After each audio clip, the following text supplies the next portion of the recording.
সাংবাদিকদের দায়িত্ব যে আসলে ঘটনা সত্য কিনা, দুজন অলরেডি ডেট নিউজ আমরা পাইছি, শিওর না এখনো হয়েছে কিনা এইটা যাতে আমাদের কনফার্ম করা হয় এবং প্রত্যেকটা আহত ছেলেদেরকে যাতে ঠিক মতো জায়গায় নিয়ে যাওয়া হয়।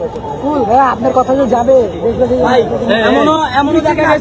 ওনারা আমাদের বুকের উপর উঠে পাড়া দিছে, ওনারা কার নির্দেশে গুলি চালাইছে ওটা আমরা চাই, ওটা ইনফরমেশন বের করেন। এখানে সব মূলত হচ্ছে ওনারা সব শেখ হাসিনার দালাল, দালাল, ওনাদের আমরা করতে চাই। আমাদের একটাই দাবি, এই যে আমাদেরকে যে এভাবে মারা হয়েছে, আমরা এসেছিলাম শান্তিপূর্ণ একটা বিচার চাইতে।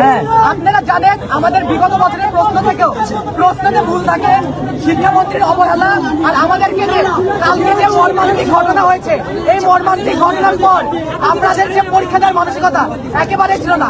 একটা শিক্ষামন্ত্রী কি করে পারে রাত 3টায় আমাদের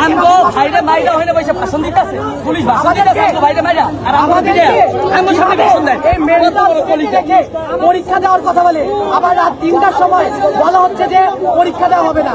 আমরা এসেছি এই কুলাঙ্গার শিক্ষামন্ত্রীর এই বিচার চেতে, কিন্তু যখন আমাদেরকে ঢুকতে দেওয়া হলো, পুলিশেরা আমাদেরকে পিছন থেকে আসলো, এসে তাদের যে আচরণ, তারা একটা মেয়েকে মেরে বলতেছে তোদের মারবো না তো কাকে মারবো। এটা কোন ধরনের আচরণ?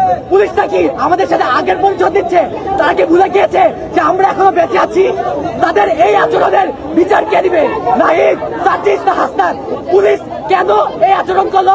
আমি নাহিদ, সাজিদ, হাসনাত ভাইদের কাছে এই বিচারটা চাই। আমাদের গায়ে কেন হাঁটতে হবে? আমরা পরীক্ষা দিই, আমাদের কাছে পরীক্ষা আছে।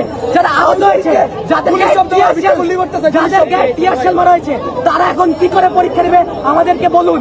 ভিতরে কিছু ভাইরা ভয়ে আমাদের ভিতরে ঢুকে গেছে, ওদের কোনো খবর দেওয়া হচ্ছে না।